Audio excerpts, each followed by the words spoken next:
Feet ఇవ్వాలా అంటున్నారు. ఏంటి మీ కామెంట్ దానికి?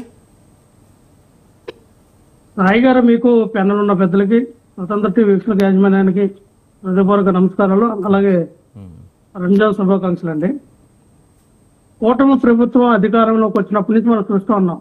డే 1 నుంచి వాళ్ళు ఎప్పుడైతే ప్రమాణ స్వీకారం చేశారో, ప్రమాణ స్వీకారం చేయకముందు నుంచి కూడా టీడీపీ నాయకులు ఎలాగా కార్యకర్తలు ఎలాగ రెచ్చిపోయారు మనం చూసాం. పేరు నాన్నగారి ఇంటికి వెళ్ళి ఆ ఇంటిని పగలగొట్టారు. కొడల్లాని ఇంటికి వెళ్ళి కొడల్లాని గారి ఇంటి దగ్గర కోడిగుడ్లతో వీరవిహారం చేశారు. అలాగే అంబటి రాంబాబు గారి ఇంటికి, రోజా గారి ఇంటికి, ఇలాగే గుడివాడ అమర్నాథ్ గారి ఇంటికి, ఇలా ప్రతి ఒక్కరు వాళ్ళు ఎవరైతే టార్గెట్ చేశారో వాళ్ళందరూ ఇంట్ల దగ్గరికి వెళ్ళి నానా ఈ ఆగిట్ చేశారు మనం చూసాం. అలాగే మీరు అన్ని చెప్పిన దాంతో పాటు ఇప్పుడు మీరు ఏ ఇళ్లపై దాడులు జరిగాయని చెప్పారు కదా, వాటితో పాటే మేము టీడీపీ ఆఫీస్ పైన దాడి జరిగింది చూసాం, చంద్రబాబు నివాసంపై దాడి జరిగింది చూసాం, టీడీపీ నాయకులపై దాడి జరిగింది కూడా చూసాం మేము. లక్ష్మణ్ గారు లక్ష్మణ్ గారు ఒక్క నిమిషం, గురునాథం గారు ఒక్క నిమిషం లక్ష్మణ్ గారు మాట్లాడండి. చెప్పండి లక్ష్మణ్ గారు. మీరు ప్రశ్నలు వేయండి, నేను వేయొద్దాను అట్లా. నేను ఏం మాట్లాడుతున్నానో మీరు పూర్తిగా వినాలా? చెప్పండి. ప్రశ్న మళ్ళీ దానికి నేను సమాధానం చెప్తాను. మీరు ప్రశ్న వేసుకుంటే నేను సమాధానం చెప్పలేని పరిస్థితిలో మీరు మళ్ళీ ఇంకో ప్రశ్న వేస్తారు, ఇంకో ప్రశ్న వేస్తుంటే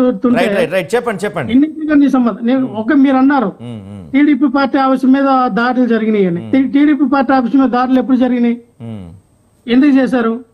నువ్వు మగాడు వేరా, రారా నీ ప్రతాపం ఏంటో చూసుకుందాం, రానా నీకు మీ గన్నవరం వచ్చి నీ ప్రతాపం ఏంటో చూపిస్తా అని తొడలు కొట్టి శబ్దం చేసినటువంటి అడవలో ఉన్నాడు అధికార ప్రతినిధి, టీడీపీ అధికార ప్రతినిధి. నాకన్నా ఇంత ఉంటాడు లావుగా. అలా ఓగుతా ఉంటే ఎవడైనా ఏం చేస్తారంటే ప్రొవోకేటింగ్ చేసింది ఎవరన్నా? పట్టాభి.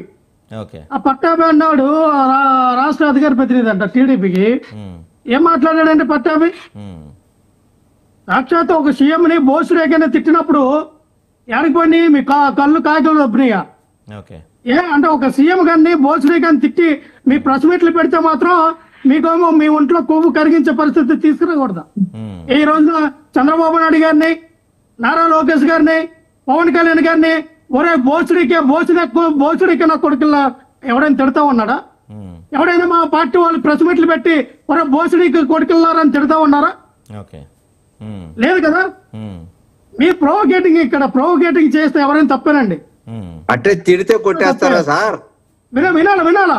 ఆ రోజున వల్లభనేని వంశీ గారు టీడీపీ పార్టీ నుంచి వైఎస్ఆర్ పార్టీలోకి ఆయన సపోర్ట్ చేశారు, ఆయన సపోర్టర్ గా ఉన్నారు.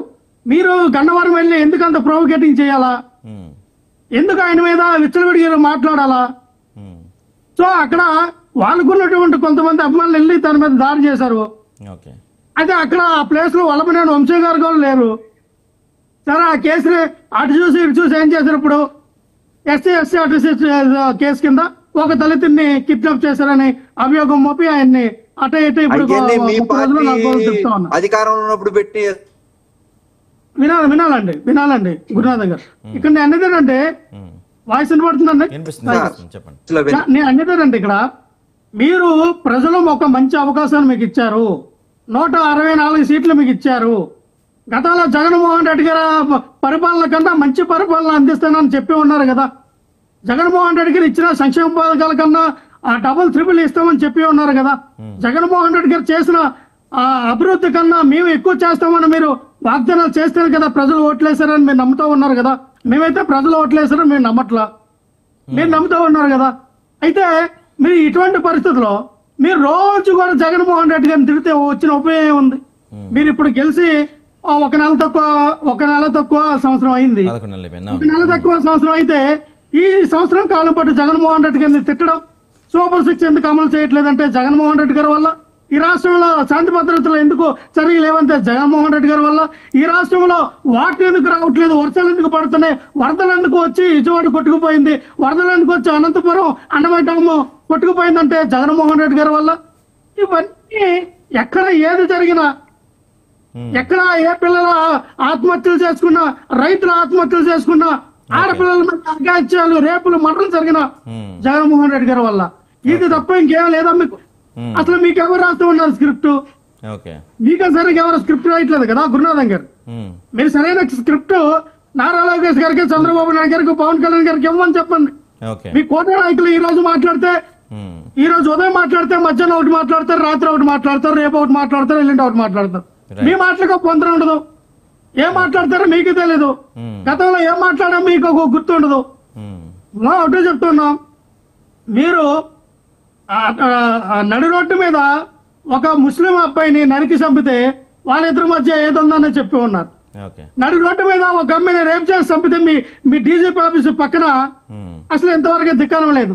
ముచ్చమర్రలో ఒక ఆడపిల్లని సామూహిక అత్యాచారం చేసి ఆ పిల్లని కాలంలో పడిస్తే ఇంతవరకు డెడ్ బాడీని తీసుకొచ్చిన దాఖలు లేవు. అలాగే మరి మన అనిత గారు ఉన్నటువంటి నియోజకవర్గంలో మరి 6 సంవత్సరాల ఒక అమ్మాయిని ఆ పాపని రేప్ చేస్తే దాని మీద మీకు దిక్కానం లేదు. రైట్ అండి, రైట్. అలాగే సాక్షాత్ రైట్. లక్ష్మణ్ గారు మాట్లాడదాం ఒక్క నిమిషం. సో బులెటిన్ కంటిన్యూ చేద్దాం, చిన్న బ్రేక్ తర్వాత, షార్ట్ బ్రేక్.